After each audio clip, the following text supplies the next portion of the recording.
તારીખ 5/7/1996 દંતાલી આશ્રમમાં અધિક માસ નિમિત્તે તુલસીકૃત રામાયણ ઉપર સ્વામી સચ્ચિદાનંદજીનું પ્રવચન.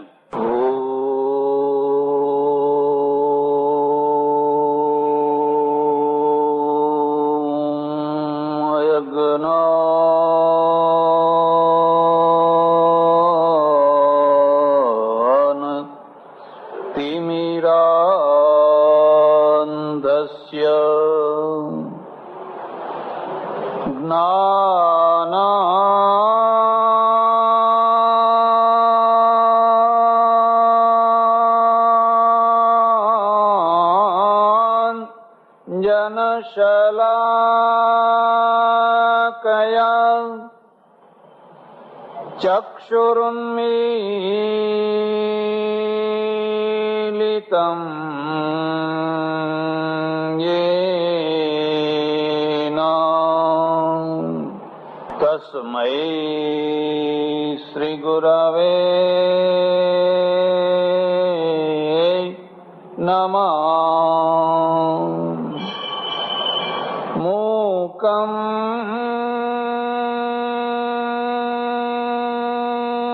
કરોતિ વાચાલં પંગું લંઘયતે ગિરિં યત્કૃપાતમહં વંદે પરમાનંદ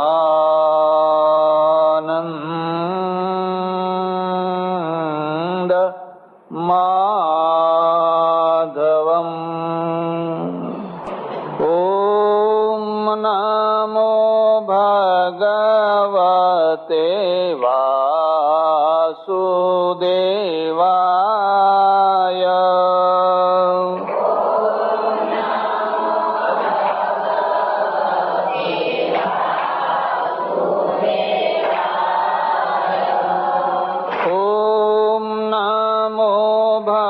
ભગવતે વાસુદેવાય.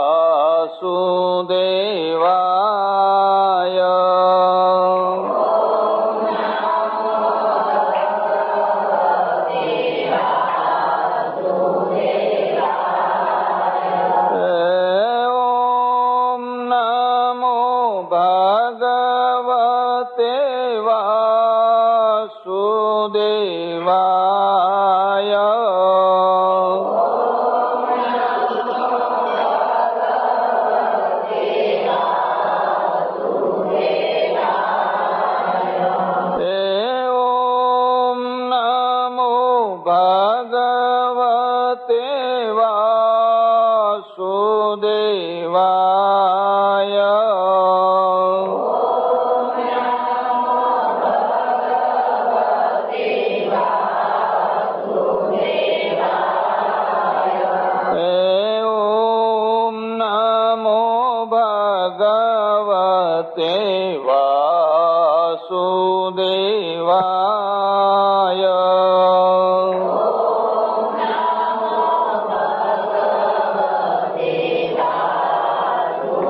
નમો ભગવતે વાસુદેવાય.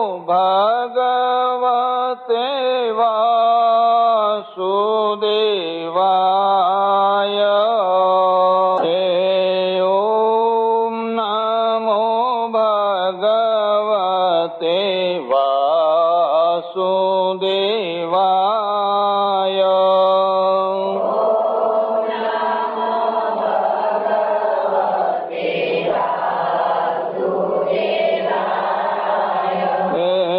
ઓમ નમો ભગવતે વાસુદેવાય.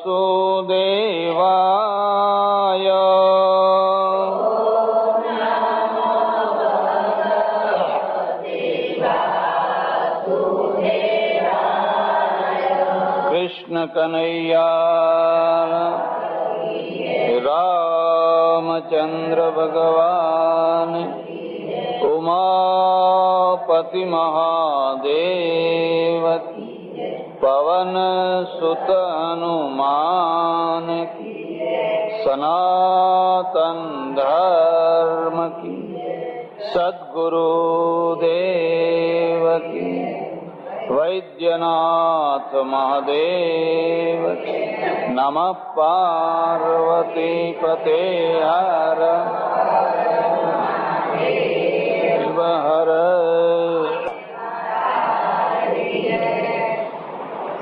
અધિક માસનું નિમિત્ત કરીને સંત શિરોમણી ગોસ્વામી તુલસીદાસ મહારાજ વિરચિત તુલસી રામાયણના પ્રસંગોને આગળ રાખીને પાછળથી આપણા જ બધા પ્રસંગોની ચર્ચા ચાલી રહી. કથા એ દર્પણ છે. દર્પણનું કામ છે એની સામે જે આવીને માણસ ઉભો રહે એનું જેવું મોઢું હોય એવું હુબહુ બતાવી આપે એ દર્પણનું કામ છે. માણસના ચહેરા ઉપર વાળ આઘા પાછા થયા હોય, કોઈ નાનું મોટું ટીલું ટપકું થઈ ગયું હોય, કઈ લીટું થઈ ગયું હોય તો એ દર્પણ જોઈને સુધારી શકે. એમ કથા પણ દર્પણ છે. કથામાં તમે રોજ જાઓ એ તમારા માટે તમે શું છો, કેવા છો, કેમ છો એનું એક ચિત્ર તમારા આગળ બતાવે. કેટલીક વાર તમે બહુ સારા દેખાતા હોવ તો કેટલીક વાર સારા ન પણ દેખાતા હો. તમે જ્યારે સારા દેખાવ છો ત્યારે તમને ગૌરવ થાય છે કે ખરેખર આપણા ઘરને આ વાત ઘટે છે અને આપણું ઘર બહુ સારું છે. પણ તમે કોઈ વાર સારા નથી પણ દેખાતા ને ત્યારે તમને એમ લાગે કે આ બધું મારા ઉપર છે. એમાંથી બે વાતો નીકળે. એક તો એ કે શું આપણે આમાંથી સુધરવા માંગીએ છીએ? જો તમે સુધરવા માંગો તો તરત જ સુધરી શકાય છે. થોડે થોડે નહીં, ધીરે ધીરે નહીં. તમારે વ્યસન છોડવા હોય, બીડી છોડવી હોય, તમાકુ છોડવી હોય, મસાલા છોડવા હોય, એ જ ટાઈમે તમે સુધરી શકો છો. કથાનું કામ છે આત્મબળને પેદા કરવું. માણસની અંદર બળ છે પણ આત્મબળ નથી, અને આત્મબળ નથી એટલે એ અનિષ્ટોની આગળ લાચાર બને છે. આ બીજી વાતને યાદ રાખજો. હોંશે હોંશે વ્યસન કરો એ અલગ વસ્તુ છે, અને તમે લાચારીથી વ્યસન કરો એ અલગ વસ્તુ છે. તમને નથી ગમતું, નથી પીવું, નથી ખાવું, પણ તમારી પાસે બળ નથી એટલે તમે પોતાની જાતને રોકી નથી શકતા, અને રોકી નથી શકતા એ જ લાચારી છે. આ લાચારીને અંદરથી આત્મબળ પ્રગટે તો મૂકી શકાય, નહીં તો મૂકી શકાય. કથાનું કામ છે માણસની અંદર આત્મબળને પેદા કરવું. જો તમે તન્મય થઈને શ્રદ્ધાથી કથા સાંભળો તો ધીરે ધીરે ધીરે ધીરે તમારામાં ટકી રહેવાની એક શક્તિ ઊભી થશે, એક ટકી રહેવાનું એક બળ ઊભું થશે. આ બળ બીજી કોઈ રીતે ઊભું નથી થતું. કરોડ પ્રયત્ન કરો પણ બીજી કોઈ રીતે આ બળ ઊભું નથી થતું. એટલે તુલસીદાસને લખવું પડ્યું, એક ઘડી આધી મેં પુની આદ તુલસી સંગત સાધુ કી કટે કોટી અપરાધ. આ એમને એમ લખાયું નથી. એક બીજી વાત યાદ રાખજો, લાચારી જેવું કોઈ દુઃખ નથી અને આત્મબળ જેવું કોઈ સુખ નથી. ડગલે ને પગલે તમારે લાચાર થવું પડે, તમારે માથું નીચું કરવું પડે, એના જેવું કોઈ દુઃખ નથી. અને તમે સ્વમાનપૂર્વક આત્મબળથી ઉભા રહી શકો એના જેવી કોઈ મસ્તી નથી, એના જેવો કોઈ આનંદ નથી. દશરથની દશા જુઓ. દશરથ લાચારની દશામાં બેસી ગયા છે, લાચાર થઈ ગયા છે. જરા વાતને સમજો. આપણી પાસે બે વસ્તુઓ છે, એક ક્રિયા અને ક્રિયાને કરાવનાર ગુણ. ક્રિયા કેમ થાય છે? તમે સવારથી ઉઠીને સાંજ સુધી નાના મોટા કામો કરો છો, એ બધા કામો કેમ કરીને થાય છે? ભગવાને ગીતામાં કહ્યું કે ક્રિયા એ પરિણામ છે. એ પરિણામની પાછળ ધક્કો મારનારું જે તત્વ છે એનું નામ છે ગુણ. તમારા અંદર સમય સમય ઉપર જુદા જુદા ગુણ ઉભા થાય છે અને ગુણ તમારી પાસે ક્રિયા કરાવે છે. એટલે આગળ જઈને એમ પણ કહ્યું, ગુણાહ ગુણેષુ વર્તન્તે. તમે નિરીક્ષણ કરો, ક્રોધ શું છે? ક્રોધ દુર્ગુણ છે. એટલે ગુણના બે ભાગ કરો, સદગુણ અને દુર્ગુણ, પણ છે ગુણ. ક્રોધ દુર્ગુણ છે અને ક્રોધ ઉભો થયો એટલે ક્રિયા થઈ ગઈ. ના બોલવાનું બોલાઈ ગયું, હાથ ઉપડી ગયો, ખબર નહીં શું શું થઈ ગયું. આ ક્રિયા તમે કરી. તમે કરી તો પછી પસ્તાવો છો કેમ? પછી દુઃખી કેમ થાવ છો? આ ક્રિયા ગુણમાંથી, દુર્ગુણમાંથી આવી, ક્રોધમાંથી આવી. એ ક્રિયા એ સ્થૂલ વસ્તુ છે, તો પરિણામ છે, પણ એ પરિણામનું મૂળ છે ક્રોધમાં. તો ક્રોધ ઓછો થાય ખરો? હા, ઓછો થાય. કથા સાંભળવાથી ઓછો થાય, હરિસ્મરણ કરવાથી ઓછો થાય, સત્સંગ કરવાથી ઓછો થાય. અનુભવ કરી જુઓ. અમારા એક સજ્જન હતા, બ્રાહ્મણ હતા, અને મોટા ભાગના બ્રાહ્મણો દુર્વાસા જ હોય. થોડાક વશિષ્ઠ હોય તો હોય, બાકી મોટા ભાગના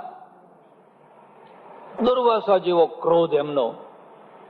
હવે એમના ઘરમાં એમના પિતાશ્રીનું શ્રાદ્ધ, અને શ્રાદ્ધના દિવસે લાડુ બનાવેલા અને પછી છેક બ્રાહ્મણોને જમવા બોલાવેલા.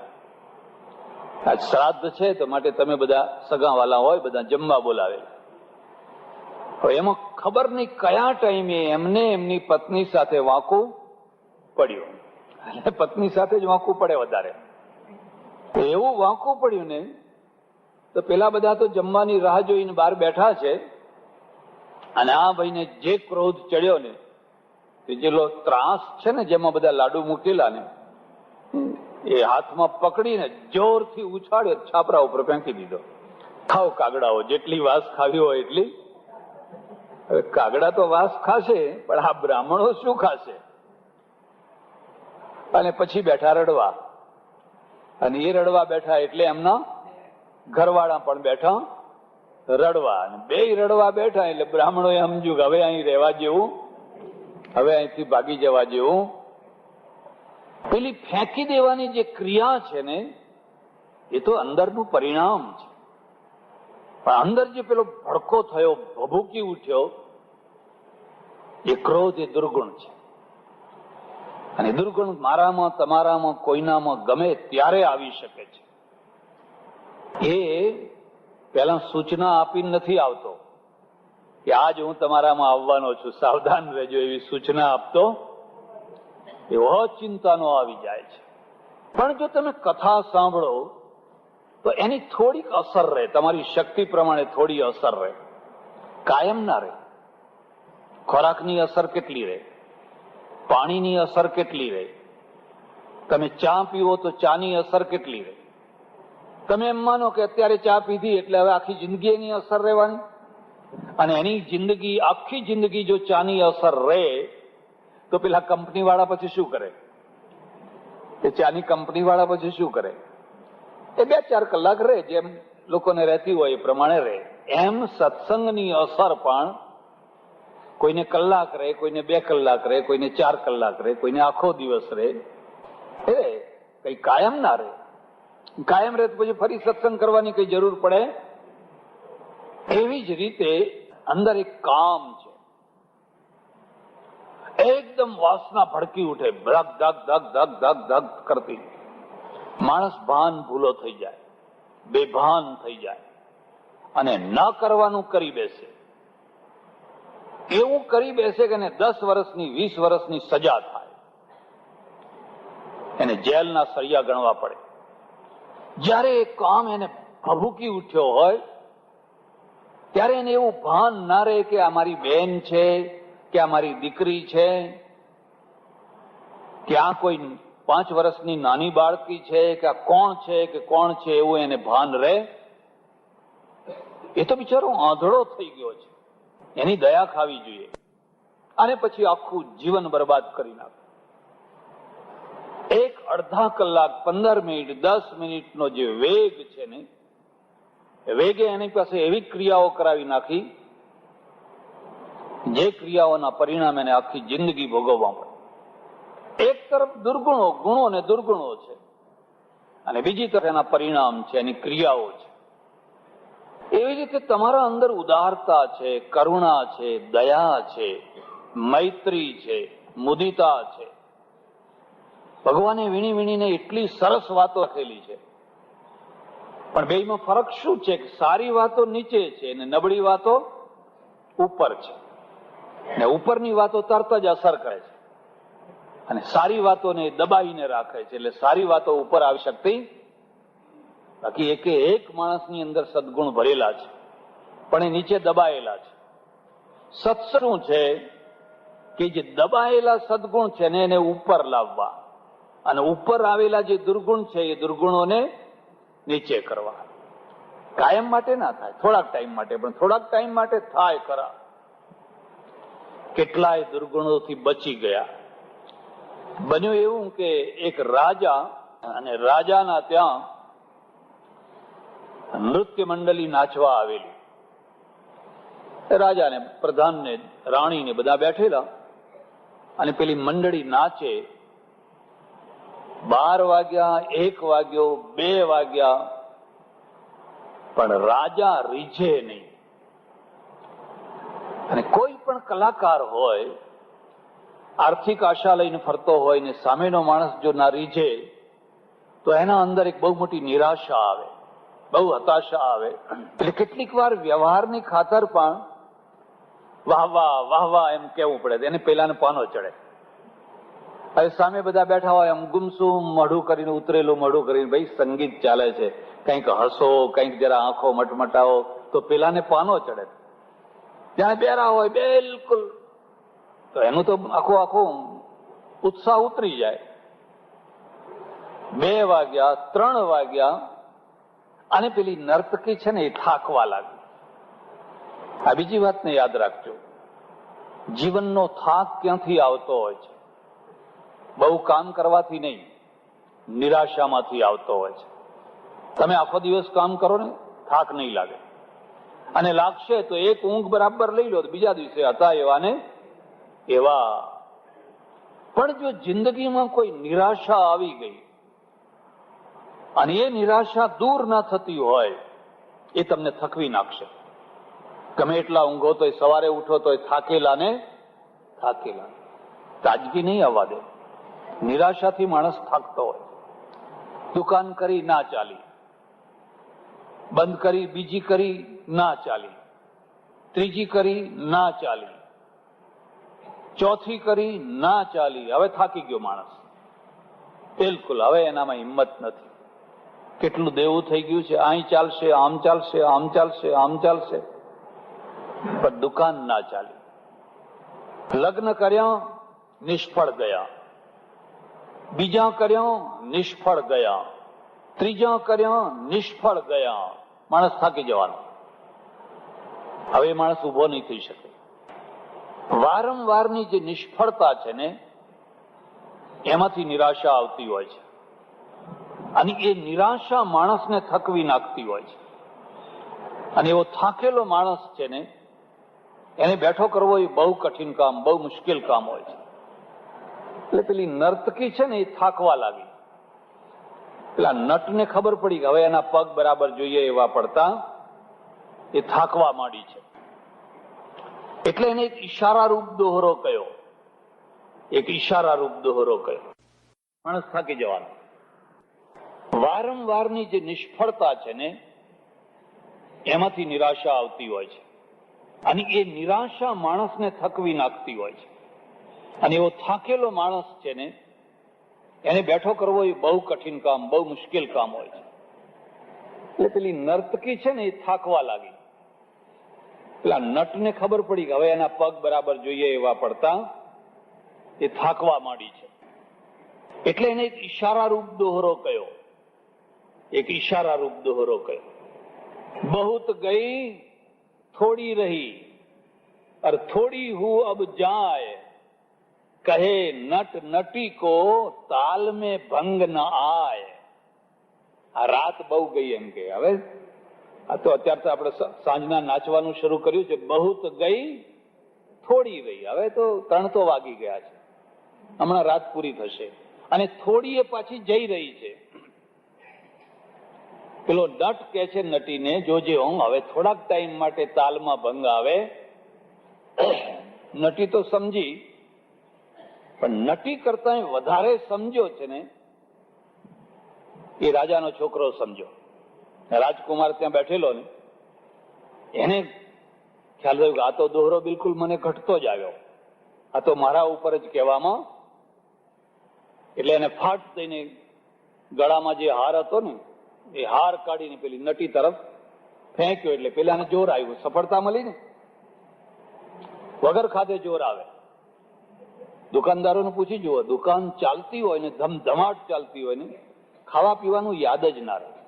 એમને એમ ટિફિન પડ્યું હોય ને, ધમધમાટ ચાલતું હોય, અને દુકાન ના ચાલતી હોય ને, અને ડબલ ટિફિન ખાઈને બેઠા હોય તો પગમાં તાકાત ના હોય, હાથમાં જોર ના હોય, બોલવાની તાકાત ના હોય. નિરાશા છે ને, એ નિષ્ફળતામાંથી નિરાશા આવતી.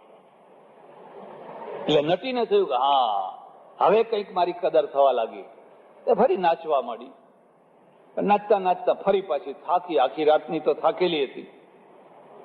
ફરી પાછા એને દોહરો કયો, બહુત ગઈ થોડી રહી, થોડી હું અબ જાય, કહે નટ નટી કો તાલ में ભંગ ન આય. આ વખતે પેલી રાણી ઉપર અસર થઈ. રાણીને થયું કે આ બીજી વાર કયું એ નક્કી મને જ કયું છે,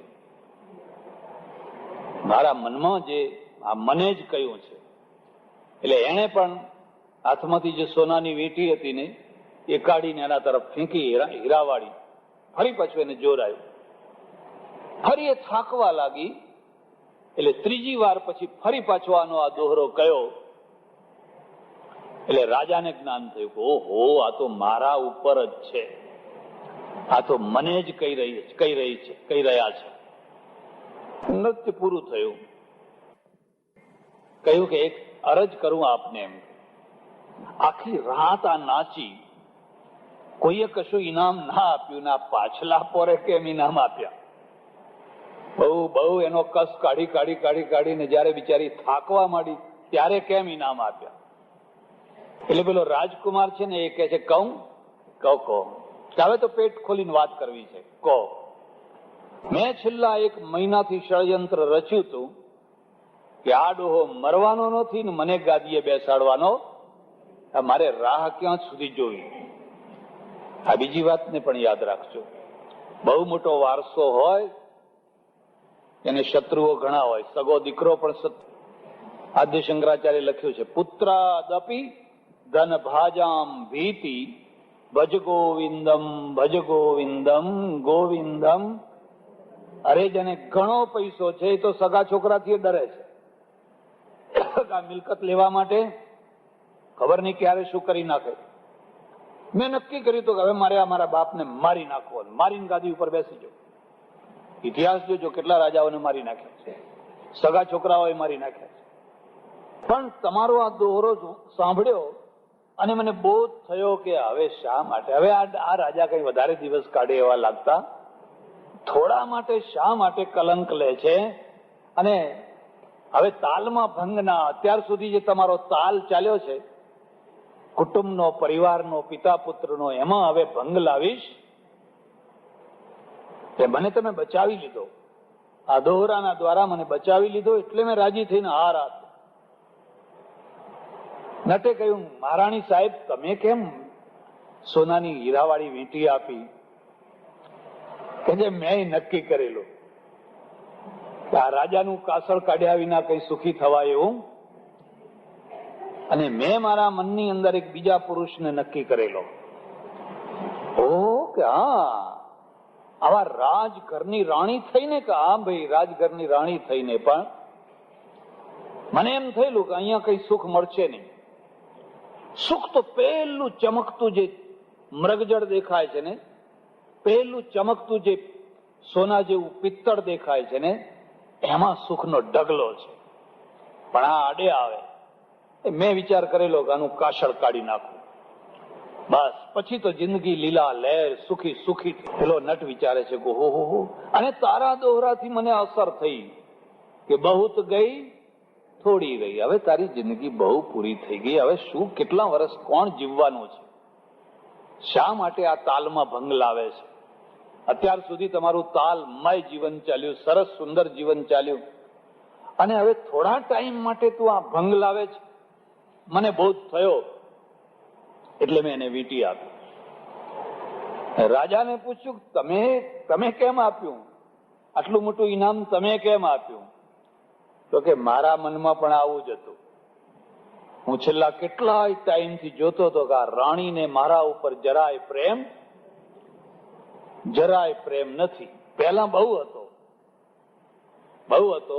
પણ હવે એને જરાય પ્રેમ નથી. હવે બધું છળ કપટ બનાવટ કરે છે. એટલે મેં નક્કી કરેલું કે આપણે લાવો બીજી, આને કાઢો અને આપણે લાવો. રાજાને તો રાણીઓ જોઈએ એટલી મળે. મેં પણ આવું નક્કી કરેલું, પણ તારા દોહરાએ મને ભાન કરાવી દીધું કે તાલ મેં ભંગ ના. આ વાતને સમજવા જેવી છે. આધી ઘડી આધી મેં પુની આદ, તુલસી સંગત સાધુ કી કટે કોટી. પેલા કે ધન્ય થઈ ગયા અમે, અમને ત્રણેયને તમે બચાવી લીધા, નહીં તો એક ઘર ઉજ્જડ થવાનું હતું.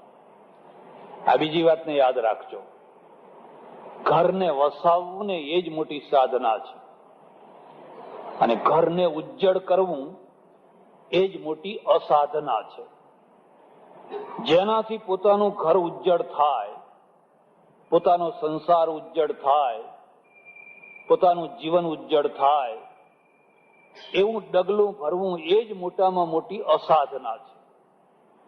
અને જ્યાં જવાથી અસાધના અટકે, અસાધના રોકાઈ જાય, બસ એનું નામ સત્સંગ. એનું નામ સત્સંગ. સત્સંગનો બીજો કોઈ અર્થ નહીં. આત્માના દર્શન, પરમાત્માના દર્શન, કુંડલી શક્તિ જાગ્રત, એ તો બધી વાતો છે, એમાં બહુ પડવા જેવું નથી. પણ અસાધના અટકી જાય, બસ એનું નામ સત્સંગ. એટલે આપણા અંદર સમય ઉપર પરમેશ્વરે ગુણ અને દુર્ગુણ, દુર્ગુણ પણ દુર્ગુણ નથી. ખોટી જગ્યાએ ઉપયોગ થાય ત્યારે એ દુર્ગુણ થાય છે.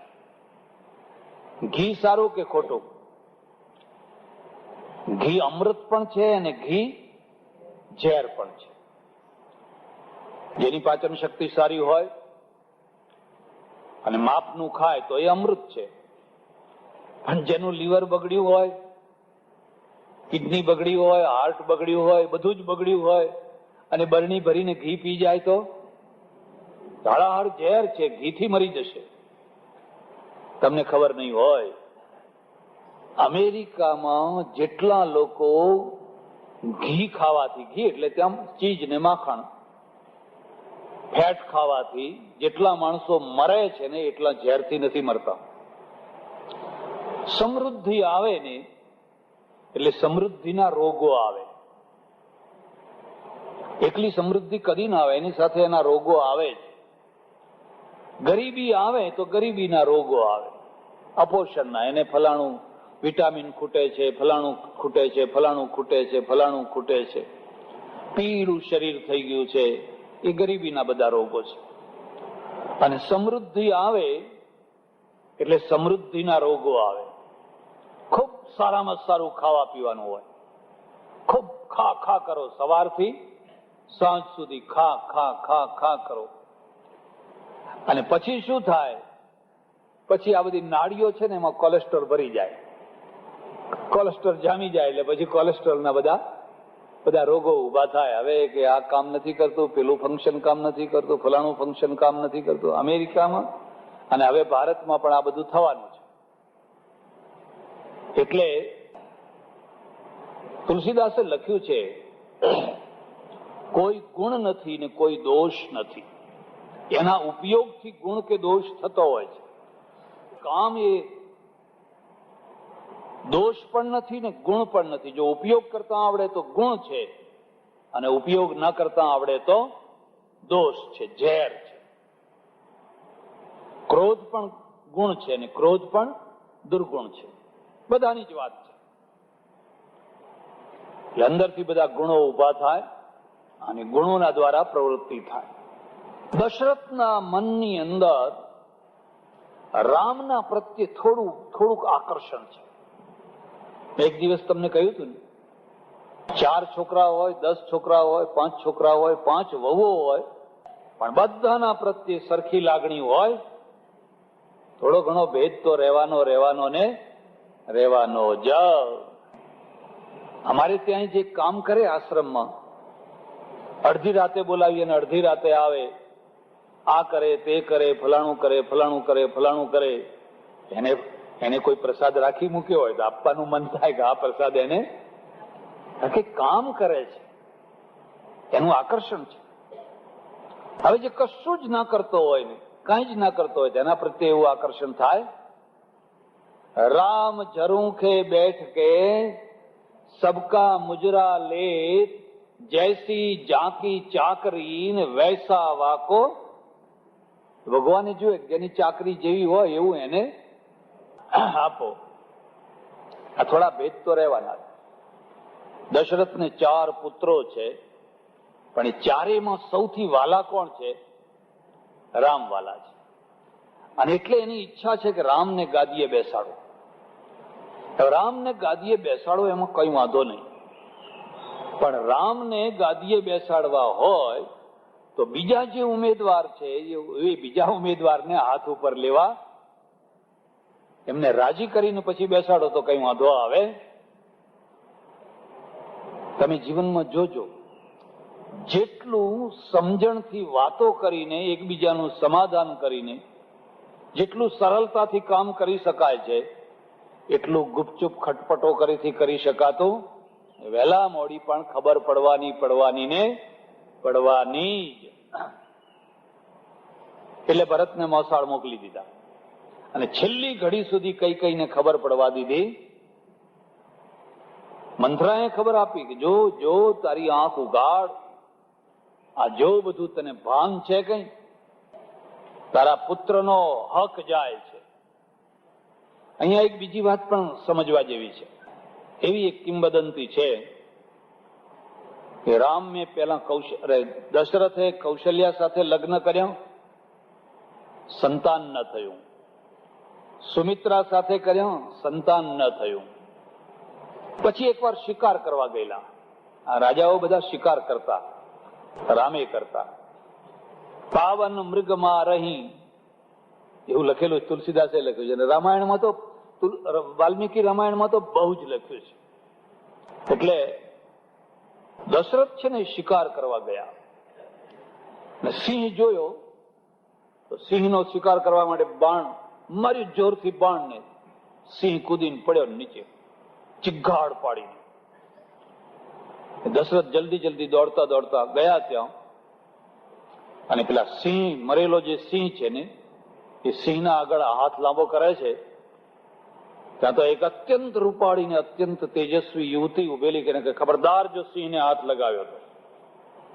આ કોણ? એમ આજ સુધી મને કોઈ પડકાર નથી કર્યો, અને આ પડકાર કરનારી કોણ? એમ પેલી આંખ કાઢીને ઉભી છે કે આ શિકાર મારો છે, આ શિકાર તમારો નથી પણ મારો છે. કેમ કે તમારો કેવી રીતે? મારું બાણ એના કાળજામાં વાગ્યું છે ને તમારું બાણ પીઠ ઉપર વાગ્યું છે. પીઠ ઉપર વાગવાથી મરે નહીં, જોઈજો, તપાસી જુઓ. અને ખરેખર જોયું તો રાજાનું બાણ પીઠ ઉપર વાગેલું અને પેલી યુવતી છે એનું બાણ કાળજામાં વાગેલું, અને એનાથી સિંહ મરી ગયેલો. દશરથ છે ને એને આશ્ચર્ય થઈ ગયું. ઓહો, અત્યાર સુધી હું એમ સમજતો હતો કે સિંહનો શિકાર કરનાર હું જ છું એકમાત્ર, સામી છાતીએ. આ એક નાની છોકરી પણ સિંહનો શિકાર કરે છે. કોઈ પુરુષે કર્યો હોત તો હજુ સમજાત. પછી પૂછ્યું તમારું નામ શું? કે મારું નામ કૈકેયી. એમ કે હા, આ કૈકેયી દેશના રાજાની દીકરી છું. સિંહ મૂકીને ચાલતા થાવ, ઘર ભેગા થાવ, આ સિંહને અડવા નહીં દો, આ શિકાર મારો છે. કે દશરથ સમજી ગયો કે આ કોઈ અત્યંત તેજસ્વી સ્ત્રી છે, અને આવી તેજસ્વી સ્ત્રી સાથે જો હું પરણું અને એનાથી જો સંતાન થાય તો કેટલું મોટું તેજસ્વી સંતાન થાય. એનું તેજ બધું એના સંતાનમાં ઉતરે તો એ સંતાન કેટલું તેજસ્વી થાય. એટલે દશરથે કહ્યું કે તમે પરણેલા છો, કુંવારા છો? કે કુંવારી છો. તો જો વિચાર થતો હોય તો હું દશરથ રાજા છું. એ કામ મારું નહીં, મારા બાપુનું કામ. અમે નક્કી નથી કરતા, એ બધું અમારા વડીલો નક્કી કરે છે. તમારે જો મને પરણવી હોય તો મારા બાપુ પાસે જઈને માગણું કરો. હું મારી રીતે, અમે એ બધો નિર્ણય કરતા. દશરથે જોયું કે આ તો ઓર તેજસ્વી છે, આ તો બહુ તેજસ્વી છે. એટલે કઈ રાજા પાસે ગયા અને રાજાને વાત કરી કે ભાઈ ગમે એમ કરો પણ તમારી દીકરી. પહેલા છે ને આવી રીતે માગવું થતું. રાજાએ કહ્યું કે ભાઈ દીકરી હું તમને પરણાવું, પણ મારી એક શરત તમારે માનવી પડશે. જરા બીજી વાતને સમજજો. અત્યારે દશરથને શું થયો છે? મોહ. યાદ રાખજો. મોહનું લક્ષણ શું છે? કે જેમ એનું ટેમ્પરેચર વધારે ચડ્યું હોય ને એટલો જે વ્યાકુળ ને ઉતાવળો વધારે થયો હોય. આ બધી વાતને યાદ રાખજો. જેટલા દુર્ગુણો છે ને એકે વ્યાકુળતા વિનાનો નથી, અને એક પણ સદગુણ વ્યાકુળતા વાળો નથી, વ્યગ્રતા વાળો નથી. કામનું ટેમ્પરેચર જેટલું ઊંચે ચડ્યું હોય એટલી જ વ્યાકુળતા વધી જાય. તાવ, એને અમારા શાસ્ત્રમાં એને મદન જ્વર એટલે તાવ, તાવ ચડ્યો કયો છે. એને તો તાવ ચડ્યો છે. ક્રોધ ચડ્યો હોય અને વ્યાકુળ ના બને એવું બને ખરું? માણસ વ્યાકુળ થઈ જાય. ક્રોધ ઉતરે તો શાંતિ થાય. જેટલા દુર્ગુણો છે, જેટલા દોષો છે, જેમ જેમ એનું ટેમ્પરેચર ઊંચું થતું જાય એમ એમ માણસની વ્યગ્રતા, વ્યાકુળતા વધતી જાય. મારું એક પુસ્તક છે, આવેગો અને લાગણીઓ. કોઈ વાર ઈચ્છા થાય તો વાંચજો. નાનું સરખું છે પણ વાંચવા જેવું છે. કુદરતે આ મૂકેલું છે. જે દશરથ છે ને, દશરથને અત્યારે મોહ ચડ્યો છે. અને મોહ શું છે? બસ આને પરણવું જ છે. ગમે એમ થાય પણ આને પરણવું જ છે. જરા તુલના કરો. મહાદેવને મનાવવા પડ્યા. મહાદેવ ઉઠો અને ભલા થાવ અને ગમે એમ કરીને પાર્વતીને પરણો. મહાદેવ કે મારે પરણવું. રામ સીતાને પરણ્યા. કોઈ જગ્યાએ વ્યગ્રતા જોઈ તમે? કોઈ જગ્યાએ વ્યાકુળતા જોઈ? એકદમ ધીર ગંભીર, સમુદ્રની માફક સ્થિર. પણ અહીં તો એકદમ વ્યાકુળ થઈ ગયા છે. કૈકેયીના પિતાએ કહ્યું, જો તમારે મારી દીકરીને પરણવી હોય તો તમારે આ શરત પાડવી પડશે. કઈ શરત? શરત એ છે કે એનું જે સંતાન થાય એને તમારે રાજા બનાવવો, એને તમારે યુવરાજ પદે સ્થાપવો પડશે. હવે મોહમાં માણસને ભાન હોય, નિશો ચડ્યો હોય, ભાંગનો, દારૂનો, ફલાણાનો નિશાવાળા માણસને તમે કહો કે અહીં સહી કર તો કરી આપે, રાજી થાય. પેલા એવું જ કરતા, પેલા નિશો ચડાવડાવે ને પછી સહી કરાવી લે. એટલું જ નહીં, પણ ઘણી વાર એવું બને કે જે બહુ નીચી કક્ષાની સ્ત્રીઓ હોય, હલકી કક્ષાની સ્ત્રીઓ હોય, એ ઉત્તમ પ્રકારના સારા પુરુષોને ફસાવે અને પછી એની પાસેથી આવું વચન લઈ લે. હવે અમે કેટલાય કિસ્સા જોયા છે. પુરુષ જો તો લાખ રૂપિયાનો, કરોડ રૂપિયાનો, પણ કોઈ ટકાની સ્ત્રી હોય એમાં એ ફસાઈ ગયો હોય, એ સ્ત્રી એને વચનમાં ફસાવી દીધો અને મોહના પૂરમાં પેલો વચને બંધાઈ ગયો. પછી એમાંથી છૂટવા માંગે તો પણ છૂટી શકે. ઘરમાં દેવ જેવી કન્યા હોય, દેવ જેવી કન્યા હોય. હમણાં મારે એક પ્રસંગ થયેલો, આવો જ પ્રસંગ. એક માણસ લક્ષાધિપતિ, કરોડાધિપતિ, અને બહુ સામાન્ય હલકી સ્ત્રીની સાથે ફસાઈ ગયેલો. અને મને ખબર પડી, મેં એને બોલાવ્યો. પછી એની પત્નીને બોલાવ્યો. એની પત્ની બેઠે. હું તો એની પત્નીને જોઈને દંગ થઈ ગયો. રૂપનો અંબાર, અપ્સરા જેવી પત્ની. મારી આંખમાં આંસુ આવી ગયા. મેં કહ્યું, કમ નસીબ તારા, કયા નસીબ ફૂટ્યા કે આ દેવ જેવી કન્યાને પડતી મૂકીને તું ક્યાં ફસાયો? એ રડ્યો, બહુ રડ્યો. પેલી જાતવાન સ્ત્રી એટલી રૂપાળીને, એટલી સુંદર અને એટલી જ ગંભીર. મેં કહ્યું, આ સ્ત્રીએ તને આજ સુધી કંઈ કહ્યું છે? મને કે કશું નથી કહ્યું. અને એટલે તું નફટ થયો છે. હવે પ્રતિજ્ઞા કર, અને પ્રતિજ્ઞા કર તો હું મારું આગળનું કામ ચાલુ કરીને તો હું હેડ્યો આવી. આ પુરુષની એક બહુ મોટી કમજોરી છે. એ જયારે મોહાવસ્થામાં હોય ને જલ્દી મોહાવસ્થામાં આવી જાય ત્યારે 10 દિવસનો નશો ભેગો કર્યો હોય એટલો નશો એને ચડે. પેલો દારૂડિયો 1 દિવસમાં નશો હોય ને પેલાને 10 દિવસનો એક સાથે ભેગો નશો થાય. ને ભેગો નશો થયો હોય પછી એની પાસે જે લખાવવું હોય, જે કરાવવું હોય લોકો કરાવી. દશરથે કહ્યું, ભલે વચન મારું, જાઓ, પણ તમારી દીકરી મને પરણાવો. ગમે એમ કરો પણ તમારી દીકરી મને પરણાવો. દશરથ પરણ્યા. સંતાન થવાની કોઈ શક્યતા નથી એટલે કોઈ પ્રશ્ન નતો. પણ સંતાન ન થવાની જે વેદના હતી, જે પીડા હતી, એ પીડાએ દશરથને કદી ઊંઘવા દીધો. અને એમાંથી પછી ઉપાય નીકળ્યો ને ઉપાયથી પછી સંતાન થયા.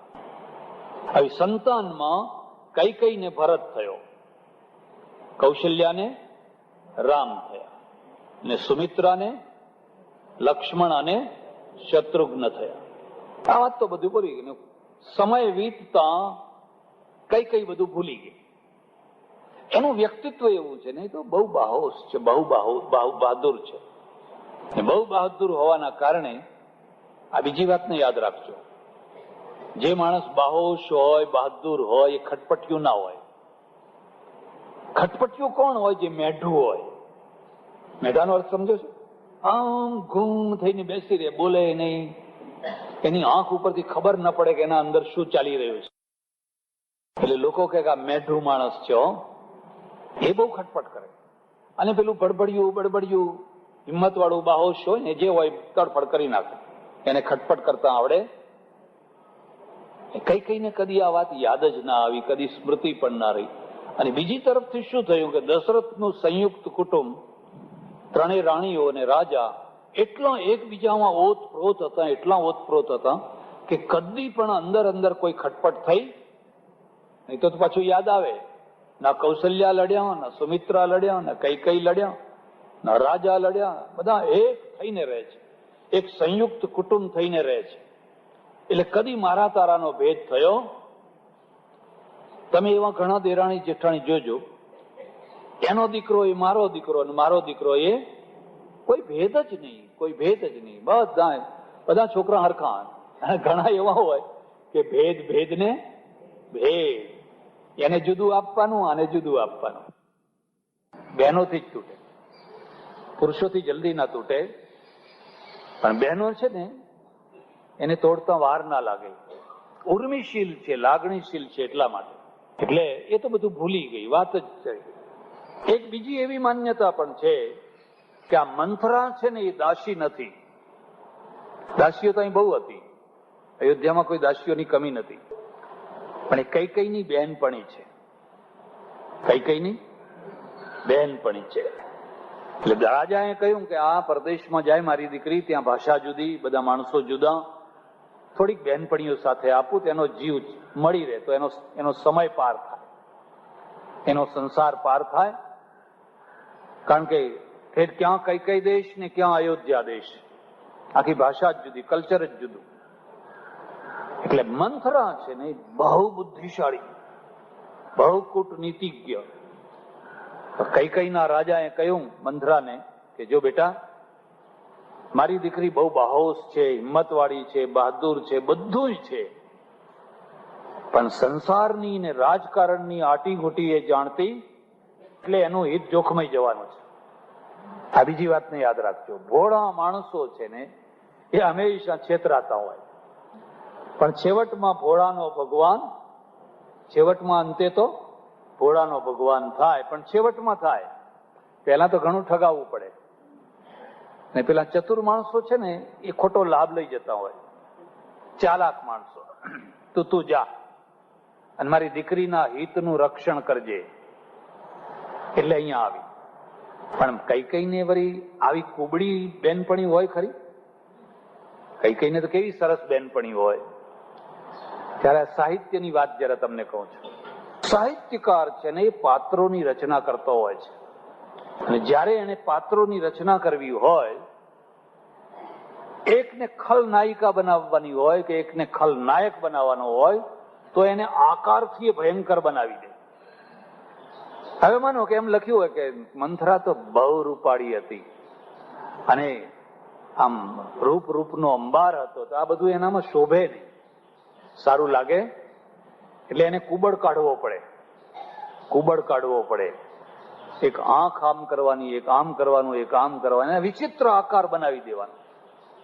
રાવણ છે ને એને ભયંકર બનાવવો જોઈએ, કારણ કે રાક્ષસ બનાવવો છે, રાક્ષસ બનાવવાનો છે. એટલે કવિ છે, સાહિત્યકાર છે, ખલનાયકની અંદર એક બહુ મોટી ભયંકરતા મૂકી દેશે. આપણા મગજમાં પહેલેથી મૂકી દીધું, રાક્ષસ છે, રાક્ષસ છે, દુષ્ટ છે, દુષ્ટ છે, દુષ્ટ છે. એટલે માણસના મનમાં આ બધું બેસી જાય કે એ દુષ્ટ છે. એમ મંથરા છે, એ મંથરાએ જોયું કે જે કામ માટે એના બાપે મને મોકલી છે એ કામ તો બગડી રહ્યું છે, અને એ કામ છે કૈકેયીના હિતનું રક્ષણ કરવું. અને એ રક્ષણ શું છે? સાચો વારસદાર ભરત છે, સાચો વારસદાર ભરત છે. અને ભરતને બહાર મોસાળમાં મોકલીને અને છેવટની ઘડી સુધી અમને ખબર પડવા ન દઈને દશરથ કોઈ રમત રમી રહ્યા છે, માટે એ રમતથી મારે મારી રાણીને સાવધાન કરવી જોઈએ. આ બીજો પક્ષ જે છે. કયો પક્ષ સાચો ને કયો ખોટો એ આપણે નિર્ણય કરવો નથી, પણ આ એક બીજો પક્ષ છે. પણ આવું કેમ કર્યું એમ, એટલે કૈકેયીને ચડાવી અથવા કૈકેયીને સમજાવી, જો આ તારો પક્ષ, તારું હિત બગડી રહ્યું છે, તારો વારસદાર જઈ રહ્યો છે. પહેલા તો કૈકેયીએ કહ્યું ભલે જઈ રહ્યો, મારે રામ બેસે તો મારે તો હરખું જ છે. અરે રામ તો મારી ભરત કરતા વધારે મર્યાદા રાખે છે. આ એક બીજી વાત પણ સમજજો, સંયુક્ત કુટુંબ હોય તો પોતાના છોકરા કરતા પોતાના ભાઈના છોકરાને વધારે રાખવાના, અને ભાઈ પણ એવું કરે, પોતાના છોકરા કરતા પોતાના ભાઈના છોકરાને વધારે રાખે, તો એ સંયુક્ત કુટુંબ ચાલે. અને નહીં તો ચાલે. અરે એ તો મને એટલી મારી સેવા કરે છે ને એટલી આજ્ઞાનું, અરે એ તો હમણાં જ્યાં સુધી ગરજ ના પતે ત્યાં સુધી, જ્યાં એ ગાદી ઉપર બેઠા નહીં કે પછી તું કોણ ને હું કોણ, પછી તો એ દુશ્મન થઈ જશે અને આ કૌશલ્યા મહારાણી થશે, રાજમાતા થશે. તમે રાજમાતા નહીં થાવ, પછી કૌશલ્યા રાજમાતા થશે. પછી એનો રૂઆબ, એનો પ્રભાવ તમને તે ગોયડીમાં નાખી મૂકશે. આ બીજી વાતને પણ યાદ રાખજો. જે ટાઈમે જે માણસને જેવું સમજાવવું હોય એવું બધું સમજાવી શકાય. બધી જાતની દલીલો હોય, સારી દલીલો હોય અને ખોટી દલીલો પણ. કોઈ અમેરિકા જતું હોય તો એને ન જવાની દલીલો આપી શકાય કે જવા દે ને, કઈ કોઈ નથી ત્યાં, બધા કેટલાય દુઃખી થાય છે, કેટલાય બિચારા મરી રહ્યા છે, એવું સમજાવી શકાય. અને જાઓ જાઓ ભાઈ ગમે એમ કરીને પણ પેસી જાઓ, એવી દલીલો આપી શકાય. બધા કામમાં બધી દલીલો આપી શકાય. માણસોની પાસે બંને પક્ષોની દલીલો હોય છે અને દલીલોની અસર કઈ કઈ ઉપર થઈ. કઈ કઈને પણ થયું કે આ વાત તો સાચી છે, આવું કેમ દશરથ કરે છે? મારા દીકરાનો હક તોડીને આ રામને ગાદીએ બેસાડે છે તો જરૂર કંઈક દાળમાં કાળું છે. કઈ કઈ છે એ મંથરાની વાતમાં આવી ગઈ. રાજા આવ્યા, દોડતા આવ્યા, કારણ કે કાલનો પ્રસંગ બગડવા દેવો નથી. કાલનો પ્રસંગ નથી બગડવા દેવો. બહુ સમજાવી પણ કઈ એકની બે થઈ. પછી દશરથ હાર્યા. આ બીજી વાતને સમજજો. ઘરમાં મતભેદ રહેવાના અને મતભેદની અંદર દાપણ જીતે છે કે લાગણીઓ જીતે છે એ બે જોવાનું. દાપણ વાળો પક્ષ જીતે છે કે લાગણી વાળો પક્ષ જીતે છે? જ્યારે પણ દાપણ વાળો પક્ષ હારે અને લાગણી વાળો પક્ષ જીતે ત્યારે એમ સમજવાનું કે આ ઘરનું અનિષ્ટ થવાનું છે, આ ઘરની ભૂંડી દશા થવાની છે. કે લાગણીને આંખ નથી હોતી, એને આગળનું દેખાતું હતું, એને દૂરનું દેખાતું નથી હોતું. બસ આ કરો, આટલું કરો, નહીં તો હું મરું છું. કઈ દીધું કે હું સવારના પહોર પહેલા હું ફાંસી દોડે લટકી પડીશ. મોર મરણ રાઉર અપજસ. અને હું જયારે મરીશ ને તો આખા દેશની અંદર તમારો અપયશ થશે, તમારું નામ ભોગવાશે. હવે છેલ્લી વાત આવીને ઉભી રહે, હું મરું છું તો હવે પેલા મોહ ભરેલા પુરુષે બીજું કરવું છું? એમ તો કહેવાય ને કે મરો ત્યારે લો, એવું તો કઈ કહેવાય? એ હિંમત કરીને એવું કે લો હું દોરડું લાવી આપું. હું તો કઉ છું કે દરેક ઘરમાં એક દોરડું તૈયાર રાખો, મદદ કરશું. આવો કે અરે કોઈ બોલનારું કદી મરે ને, મરે તો કોણ જે ના બોલતું હોય એ. હું આફ્રિકામાં ફરું, 2-3 મોટરો લઈને પેલી વાઇલ્ડ લાઈફ જોવા ગયેલા, ગેમ પાર્ક. એક સજ્જન આપણે ચડોતરના જ પતિ પત્ની બે બહુ સારા, બે ભલા. પતિ વિશાળ વિચાર વાળા ને પેલા પત્ની છે એ સ્વામિનારાયણ ધર્મને પાળે, પણ એમ કોઈ સંકુચિતતા નહીં, બધા સાથે હળી મળીને બધી વાતો કરે. ડગલે ને પગલે શું બોલે ખબર છે? મારી તો કે 5મી ભૂમિકા ચાલે છે. 5મી ભૂમિકા ચાલે છે. જો આ તમારા ભગત છે ને, જો મને રજા આપે ને તો કાલ વડતાલ જઈને બેસી જાઉં. એ વડતાલ જવાની વાત કરે ને એટલે પેલા ધ્રુજવા માંડે, ના જઈશ. મને કે ભાઈ સાહેબ આને સમજાવજો, આ તો જાય એવી છે, એમ કે આ તો જાય એવી છે અને સમજાવજો. હવે 2 વાર બોલે, 3 વાર બોલ્યા, 4 વાર બોલે, થોડીક વાર થાય ને પાછું યાદ આવે, હું તો કે 5મી ભૂમિકા એ પહોંચી છું. આ સંસારમાં આમના હિસાબે રહી છું, બાકી મને હવે સંસારમાં જરાય મોહ રહ્યો. તો એ રજા આપતા હોય તો હું કાલ વડતાલ જઈને બેસી જાઉં. હવે એમને ખબર નથી કે આ બધા દૂરથી રળિયામણા છે, આ બધા ડુંગરા બધા દૂરથી રળિયામણા છે. જેટલું તમારું ઘર છે ને એટલું મોટું, એટલું સારું તીર્થ દુનિયામાં બીજું કોઈ નથી. એ તો ટીચાઓ ને રખડો તો તમને ખબર પડે, પછી ધ્યાન થાય આના કરતા તો આપણું ઘર સારું હતું તો તમને કોણે ના પાડી દે, પછી ખબર પડે. એટલે આ તો 5-7 વાર બોલ કર્યા. પછી બેન આગા પાછા થયેલા. મેં એમના ઘરવાળાને કહ્યું, તમે શું કામ એને રોકો છો? બિચારીના આત્માનું કલ્યાણ કરવા દો, વડતાલ જવા દો ને, એનું ભલું થવા દો ને. મને કે જોજો મહારાજ, તમે વળી આવું ક્યાં શીખવાડવા આવ્યા? માંડ સમજાવીને રાખીએ છીએ ને તમે પાછું આવું શીખવાડો છો. મેં કહું કદી વડતાલ જવાનું નામ ના લે એવું તમારે કરવું છે? અને કે એવું થાય? મેં કહું હા, હું રસ્તો બતાવું. અને કે એવું કેવી રીતે થાય? ભાઈ તમારે એ નહીં જોવાનું, હું જેમ કહું એમ તમારે કરવાનું. પટેલ 55-60 વર્ષની મોટી ઉંમરના મને કે બાપજી બતાવો, પણ જોજો પૈસા આવો, મારું ઘર ના ભાગે. એમ કે ચિંતા ના કરો, નહીં ભાગે. કીધું મને કે શું કરવાનું? મેં કહું આપણે ઘેર જઈએ ને એટલે એક નારિયેળ ને એક ₹100 તમારે તૈયાર રાખવાનો. અને કે કેમ? કેમ એટલા માટે કે જ્યાં એવું કે મારે વડતાલ જઈને બેસી જવું છે, તમારે તરત જ નાળિયેર ને ₹100 આપવાનો અને પગે લાગવાનું. ભલે પધારો કે હા હેડો, હું ગાડીમાં જઈને તમને મૂકવા, હું આવું તમને મૂકવા, ચાલો. એમ તમારે આટલું કે મને કે આ તો મારું ઘર જ. મેં કહ્યું નહીં ભાગે, તમે ખાતરીથી જોજો. હા, મને કે જો હું ખાતરીથી તમને કહું છું. અમે તો બધું ઘેર પહોંચ્યા અને હજુ પેલાને મેં ઈશારત કરી જ્યાં નારિયેળ બારિયેળ લઈ આવી કીધું.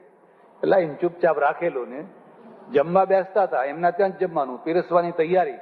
અને ફરી પાછું એનું એ વાક્ય, મારે તો કે 5મી ભૂમિકા ચાલે છે, હું તો આમના હિસાબે આ સંસારમાં આ બધી પડી છું, બાકી હું તો કાલ વડતાલ. એટલે મેં આમ બાજુમાં બેઠેલો આમ ઠૂસો મારે ઉઠ કીધું. હવે મારે આમ જોયું, મને કે મેં બરાબર ઉઠ.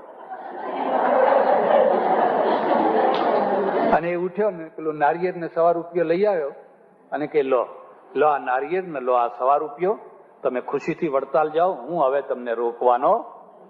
એકદમ ઠંડી થઈ ગઈ. શું બોલો છો તમે? હા બિલકુલ, હવે મારે તમને, હવે તમારું કલ્યાણ થાવ, હવે મારે તમને રોકવા. અને એ તો કે હું એમ થોડી જવાની છું. હવે મને ખબર પડી કે તમે મને કાઢવા માંગો છો, પણ હું કઈ એમ જવાની. હજુ તો મારે આ કરવાનું છે, પેલું કરવાનું છે, ફલાણું કરવાનું છે, પેલાને મેં બીજો ઠૂસો માર્યો.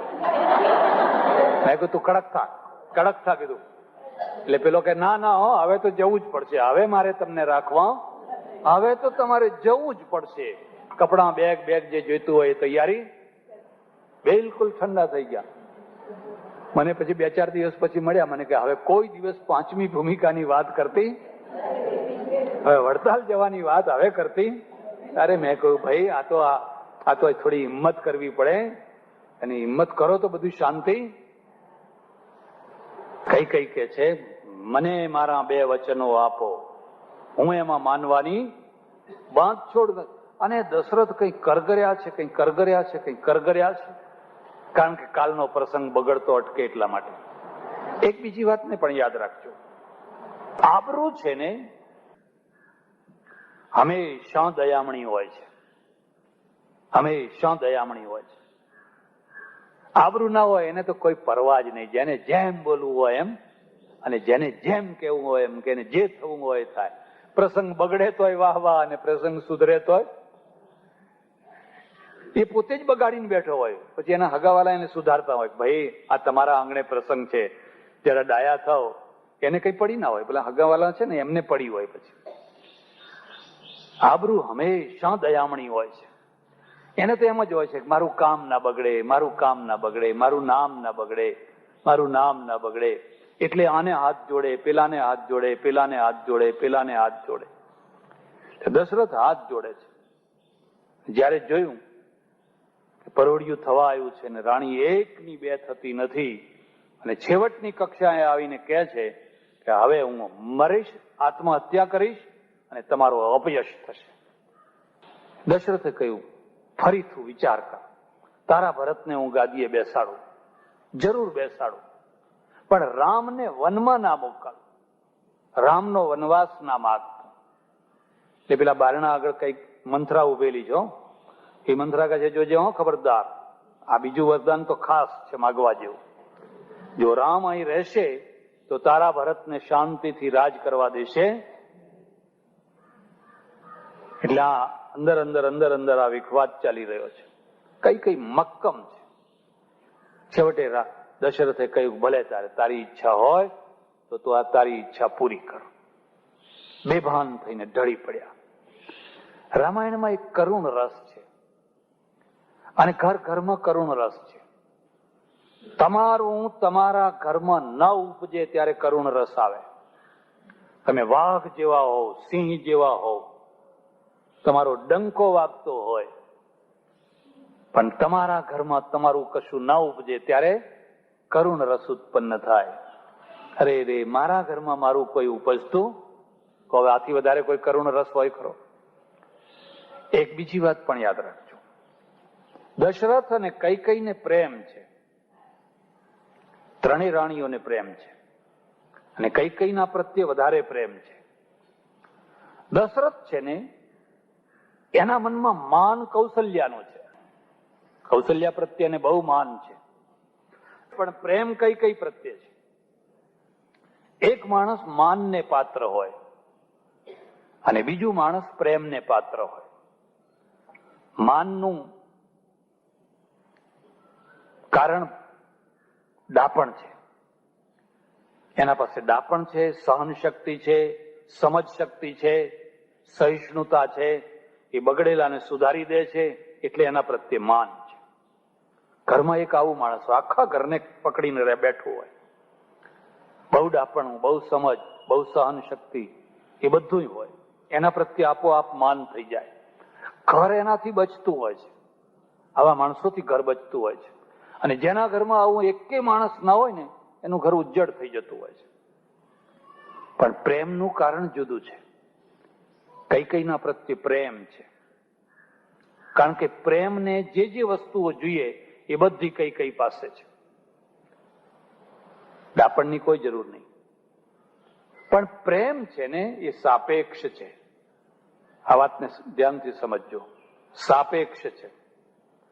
સાપેક્ષ એટલે શું? અપેક્ષાઓ પૂરી થાય તો પ્રેમ, અને અપેક્ષાઓ પૂરી ના થાય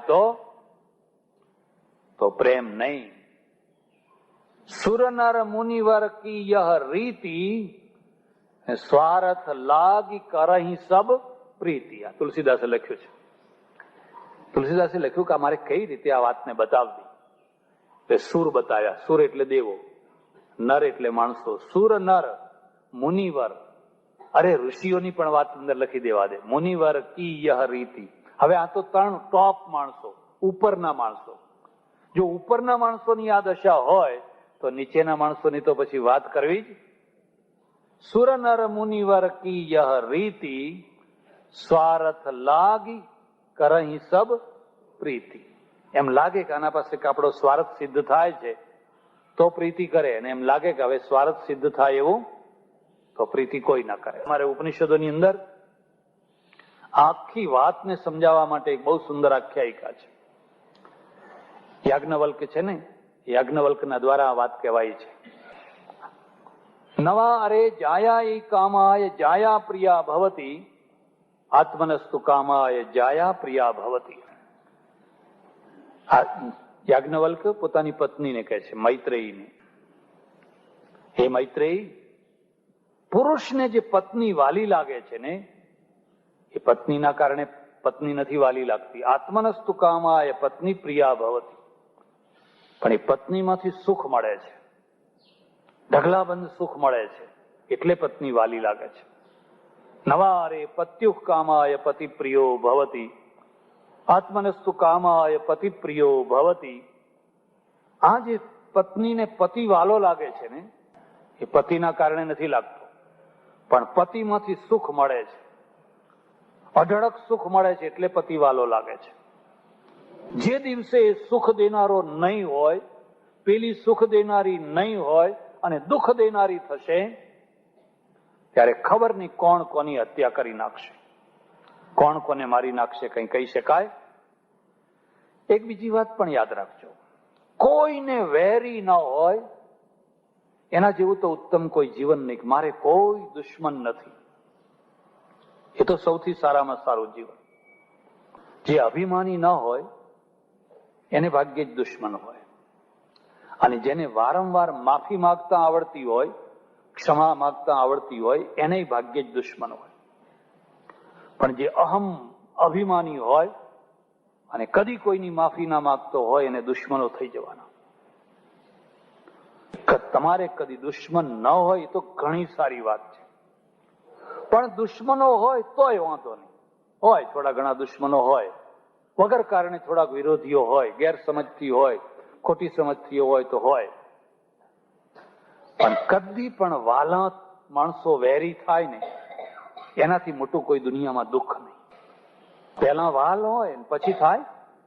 પહેલા એક સાથે બેસીને મિત્રો જમતા હોય, એક જ થાળીમાં જમતા હોય, એકબીજા વિના જમતા ના હોય, અને પછી એવા દુશ્મન થાય, એવા દુશ્મન થાય, એવા દુશ્મન થાય. આ દુશ્મનાવટ બહુ દુઃખદાયી. વાલા કદી વેરી થાજો, એટલે નીતિમાં એવું કહેલું છે, કઈ કઈ વાલામાં વાલી છે, આ દુશ્મન થઈ છે, દુશ્મન થઈને બેઠી છે. એને ખબર નથી કે રાજા મરવાનો છે ને હું વિધવા થવાની છું. એટલું એને દેખાતું જ નથી. એને તો એટલું જ દેખાય છે કે પેલી ગાદી ને ગાદી ઉપર મારો ભરત બેસશે, એથી આગળનું કઈ એને દેખાતું. અને એ બધું કરવા જતા તારી ચૂડીઓ ફૂટવાની છે, તું વિધવા થવાની છે, એટલું જો લાંબુ દેખાય ને તો કઈ કઈ જ ના હોય, ટૂંકું દેખાય છે. અને વાલામાંથી વેરી થઈ છે, ફૂફાડા મારી રહી છે નાગણીની માપ. દશરથ હાર્યા, સ્વીકાર કર્યું, ઉઠીને ચાલ્યા. સુમંત્રને બોલાવ્યો, દિવાનને, મંત્રીને બોલાવ્યો. પરોડીએ આંખ ચોડતો ચોડતો મંત્રી આવ્યો. આખી અયોધ્યા ઘસઘસાટ ઊંઘી રહી છે, કિલ્લોલ કરતી. કાલે રામ રાજા થવાના છે, રામ રાજા થવાના છે, રામ રાજા થવાના છે. અને આ રાજ દશરથ હાર્યા, સ્વીકાર કર્યું, ઉઠીને ચાલ્યા. સુમંત્રને બોલાવ્યો, દિવાનને, મંત્રીને બોલાવ્યો. પરોડીએ આંખ ચોડતો ચોડતો મંત્રી આવ્યો. આખી અયોધ્યા ઘસઘસાટ ઊંઘી રહી છે, કિલ્લોલ કરતી. કાલે રામ રાજા થવાના છે, રામ રાજા થવાના છે, રામ રાજા થવાના છે. અને આ રાજ દરબારની અંદર ખટપટોના કારણે રાજા ઊંઘી શક્યો. મહેલોમાં ઊંઘ ના હોય, છાપરામાં ઊંઘ હોય. ઊંઘ ને ભૂખ બે છાપરામાં હોય. મહેલોમાં શું હોય? ફ્રીજ હોય, એસી હોય, કુલર હોય, ટીવી હોય, એ બધું હોય. પણ ના ત્યાં ઊંઘ હોય ને ના ત્યાં ભૂખ હોય. ઊંઘ ને ભૂખ તો છાપરામાં હોય. રાજમહેલ છે ને એ ખટપટોમાં ધમધમાટ કરી રહ્યો છે. સુમંત્રે કહ્યું, અત્યારે મને કેમ બોલાવ્યો? કે ભાઈ બાજી બધી ઉલટી થઈ ગઈ છે. ધાર્યું તું કઈ અને થઈ ગયું છે કઈ. આમાંથી એક બોધપાઠ લેજો. દશરથ જેવા દશરથ પણ પોતાનું ધાર્યું કરી શકતા, તો તમે ને હું કોણ હતા? બાજી ઉલટી ગઈ. એટલે તુલસીદાસજીને લખવું પડ્યું, સુનહું ભરત ભાવી પ્રબલ, બિલખી કહે મુનિ રાય, હાનિ લાભ જીવન મરણ, જસ અપ જશ વિધિ હાથ. માણસ કોઈ વાર રમકડું થઈ જતો હોય છે. આ બધું કોઈ દૈવને આધીન છે, લે કર તું, હવે કર. તારા પુરુષાર્થની લિમિટ આવી ગઈ, એક સીમા આવી ગઈ. સુમંત્રને કહ્યું કે આવું થયું છે ને આપણે રામને સવારે સૂર્યોદય પહેલા એમને વન મોકલવાના છે. જો સૂર્યોદય થઈ જશે અને અયોધ્યાની પ્રજા જો જાણશે તો પછી રામને જવા દેશે તો મારા સામે એક ધર્મ સંકટ થશે. મારે મારું વચન પાળવું કે અયોધ્યાની પ્રજાને માનવી, કે રામને નામનું મન રાખવું કે કૈકેયીનું મન રાખવું, મારાથી કશો નિર્ણય નહીં થઈ શકે. માટે તું અત્યારે ને અત્યારે રામને જગાડ, અને રામને જગાડી અને મારો સંદેશો આપ કે સૂર્યોદય થાય એના પહેલા તમારે અયોધ્યા છોડીને વનમાં દેશ નિકાલ, દેશ વટો. સારા સમાચાર આપવા જવા કોને ના ગમે? અને ખોટા સમાચાર આપવા કોઈને ગમે? એક બીજી વાત પણ યાદ રાખજો, ખોટા સમાચારે પણ આપવા પડે, કઈ કહેવાય નહીં, પણ ખોટા સમાચાર આપવામાં પણ વિવેક હોવો જોઈએ. જો ખોટા સમાચાર આપતા તમને ના આવડે તો તમે અનર્થનો વધારે અનર્થ કરો.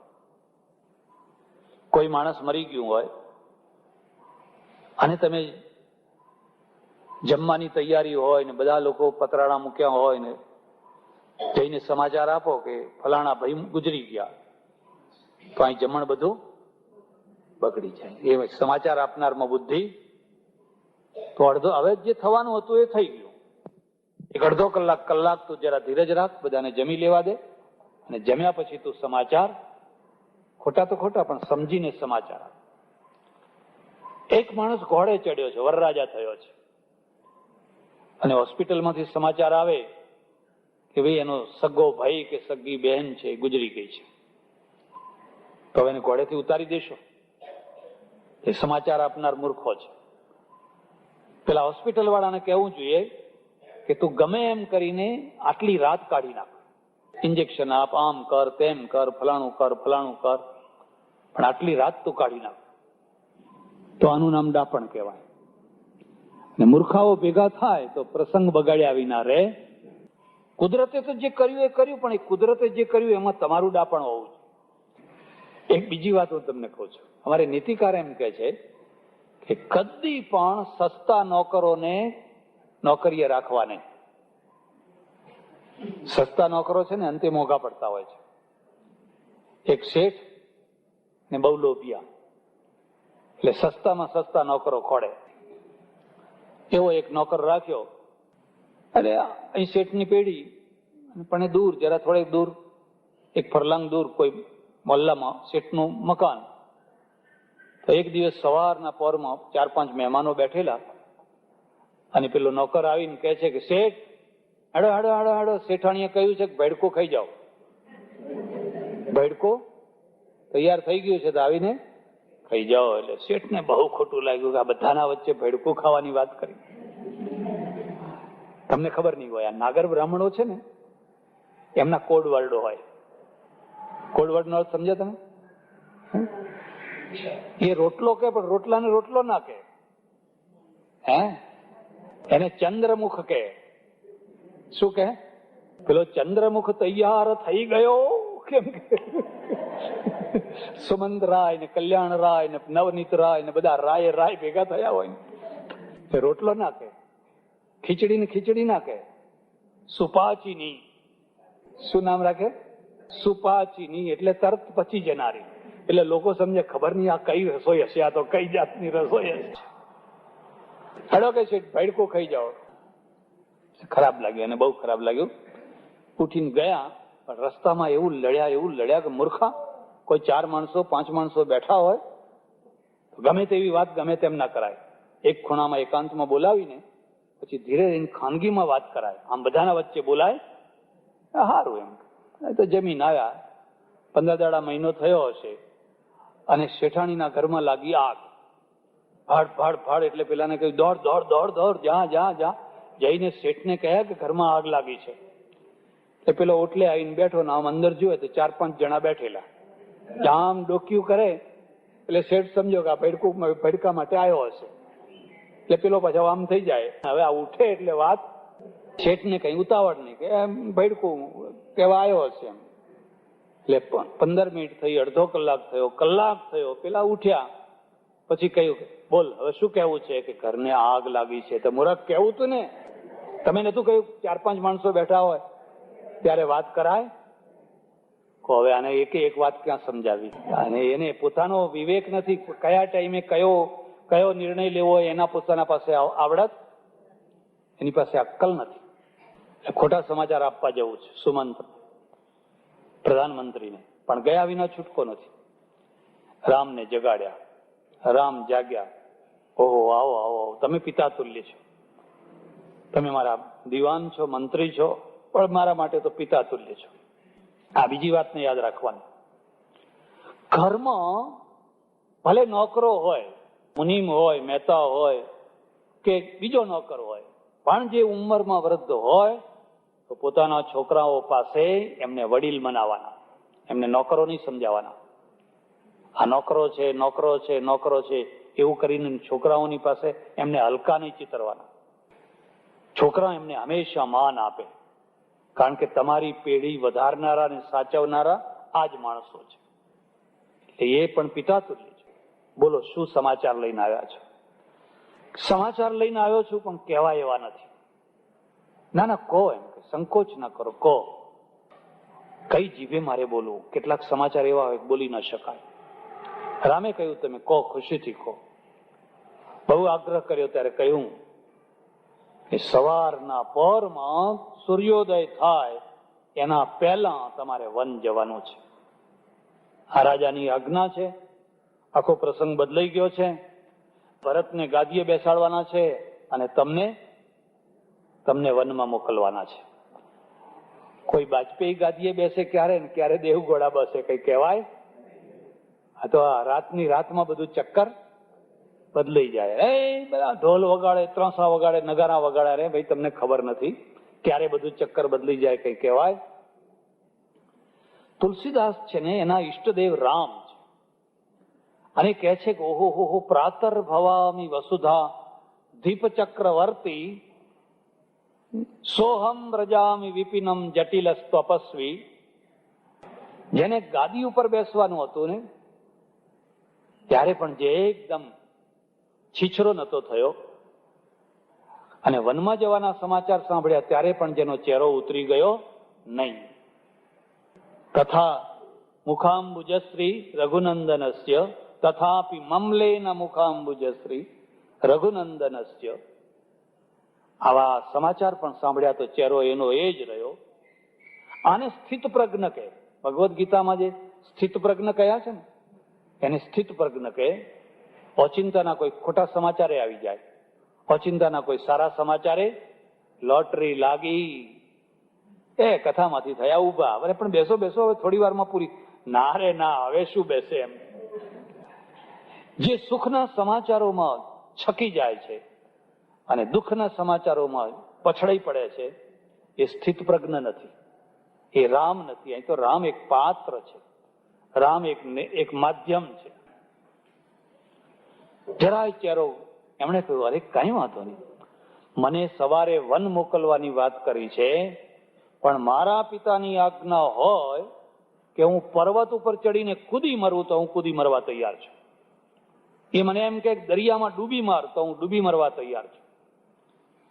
અત્યારે મારો એક જ ધર્મ છે કે મારા પિતા જે આજ્ઞા કરે એ મારે પાલન કરવું. જે પિતાએ મને ગાદીએ બેસાડવા માટે તૈયારી કરી એ આજ્ઞા તો મને સારી લાગી, એ આજ્ઞા તો બહુ ગમી. હવે એ જ પિતા મને કહે વનમાં જા તો એ ના ગમે. મારા માટે તો બે વાત સરખી છે. ભલે તમે ખુશીથી આ બીજી વાતને યાદ રાખજો.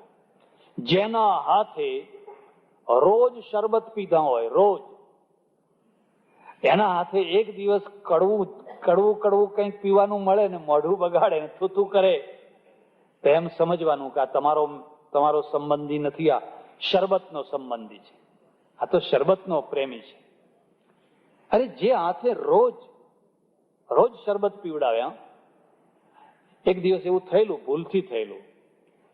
રાજા છે ને એ રાજા પોતાના હાથે બધાને શરબત પીવડાવે અને બધા ખૂબ પ્રેમથી પીવે. ને તમારે અનુભવ કરવો હોય તો કરજો. રોજ એક પવાલી ભરીને શરબત કરો, જો કેટલા લોકો આવે છે. પવાલી નાની ના પડે તો મને કહેજો.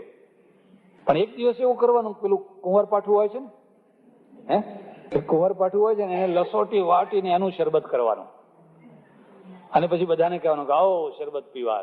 પછી કેટલા લોકો જોજો, સંખ્યા કેટલી રહી જાય છે પછી જોઈ લેજો. અને ખરેખર ફાયદો કરનારું કોણ છે? આ કુંવરપાઠું. પેલા શરબત કરતા વધારે ફાયદો તો કુંવરપાઠાથી થવાનો છે. રાજાએ એવું જ કર્યું, કુંવરપાઠાનું શરબત કર્યું અને પહેલો ગ્લાસ પોતે પીધો, જરાય મોઢું બગાડ્યા વિના, ગટગટાવી ગયો. અને બીજો ગ્લાસ હતો એ દીવાનને આપ્યો, દીવાની ગટગટાવી ગયો. પછી ત્રીજો ગ્લાસ બીજાને આપ્યો, એ ગટગટાવી ગયો. ચોથો ગ્લાસ પેલાને આપ્યો અને એ થૂકી દીધો. તમને કોઈને ખબર ના પડી કેમ? આ તો કડવું ઝેર છે. રાજાએ દીવાનને પૂછ્યું તને ખબર ના પડી કે કડવું ઝેર છે? કે વળી મને. તો પછી કેમ પીધું? મેં એટલા માટે પીધું કે રોજ તમારા હાથનું મીઠું શરબત હું ગટગટીને પી જતો હોઉં તો એક દિવસ કડવું આપો તો કડવું મારે પી જવું જોઈએ. અને આ તો કુંવરપાઠાનું, આ તો વધારે લાભકારી છે. સંબંધોને જોજો, તમારા સંબંધોની અંદર 100 વાર તમે કોઈનું ભલું કર્યું, 100 વાર આપ્યું, 100 વાર આવકાર આપ્યો, 100 વાર બોલાવ્યા, રમાડ્યા, જમાડ્યા, બધું કર્યું, પણ એક વાર તમારો મૂડ નતો, તમારું મગજ ઠેકાણે નતું, અને તમારાથી ના આવકાર અપાયો, ના સરખું બોલાયું, કદાચ થોડુંક ઉલટું બોલાઈ ગયું. હવે આ એક વારના કારણે જે સંબંધ કાપી નાખે છે ને, એ માણસ સંબંધ રાખવાને લાયક એમ સમજવું જોઈએ કે અત્યારે એનો મૂડ નથી, કંઈક થયું છે, કંઈક વાસણ ખખડ્યા હશે, કંઈક ને કંઈક થયું હશે. ને માણસ સારામાં સારો માણસ હોય પણ એનો મૂડ બગડ્યો હોય ત્યારે ખબર નહીં કેવું બોલી બેસે, કંઈ કહેવાય. તે એક વારની ગાંઠ વાળીને કાયમનો સંબંધ જે તોડી નાખે એ કોઈ દિવસ સંબંધ કરવાને લાયક કહેવાય. સુમંતને કહ્યું, તમે ખુશીથી સમાચાર આપો, અને મારા પિતાની આજ્ઞા હોય તો હું દરેક કામ કરવા માટે તૈયાર છું, હું ઉપરથી કૂદી પડવા માટે તૈયાર છું. વનમાં જવું એ તો કઈ મોટી વાત હતી. તમે ખુશીથી જાઓ અને મારા પિતાને આશ્વાસન આપો કે તમે જરાય ચિંતા ના કરશો. ચિંતા ના કરશો એનો અર્થ સમજ્યા તો રાજપુત્ર છે, રાજગાદી છે, સવારે વિદ્રોહ કરે ને બાપને મારીને ગાદી ઉપર બેસી જાય, જબરજસ્તી ગાદી પડાવી લે, કઈ કહેવાય ને. રાજગાદીમાં તો આવું થતું જ હોય છે. રામે કહ્યું, તમે જરાય મારી ચિંતા ના કરશો. સર્પ જેમ કાંચળી ઉતારે એવી રીતે હું અયોધ્યાની કાંચળી ઉતારીને ચાલતો રહીશ. આ તો મારા પિતાની આજ્ઞા હતી એટલે હું એક કઠોર કર્તવ્ય સ્વીકારતો હતો. બાકી રાજપાટ ચલાવવું એ તો કઈ રમત વાત નથી. સુમંત ગયા. હજુ આખા મહેલની અંદર કોઈને ખબર નથી, કોઈને ખબર નથી. રામે કૌશલ્યાને કહ્યું, માતાજી મને આશીર્વાદ આપો, મારે સવારે જવું છે. અને પછી તો આખા મહેલની અંદર ખળભળાટ થઈ ગયો. આ બીજી વાતને યાદ રાખજો.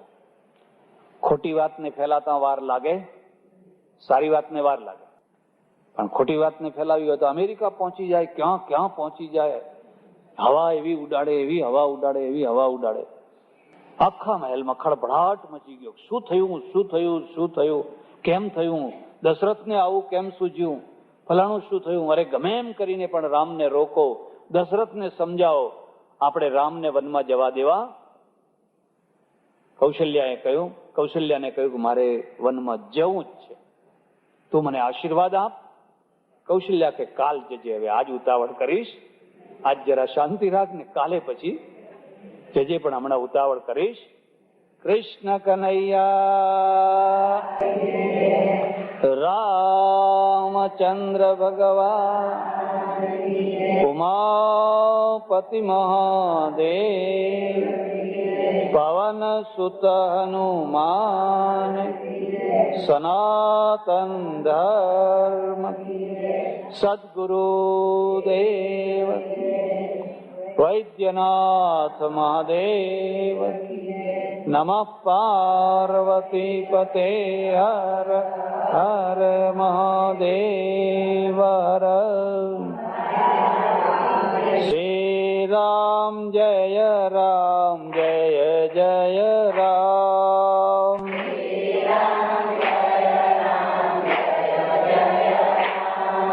શ્રી રામ જય રામ જય જય રામ.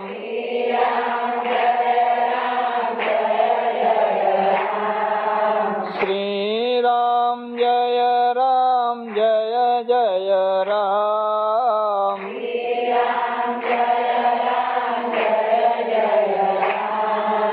શ્રી રામ જય રામ જય જય રામ.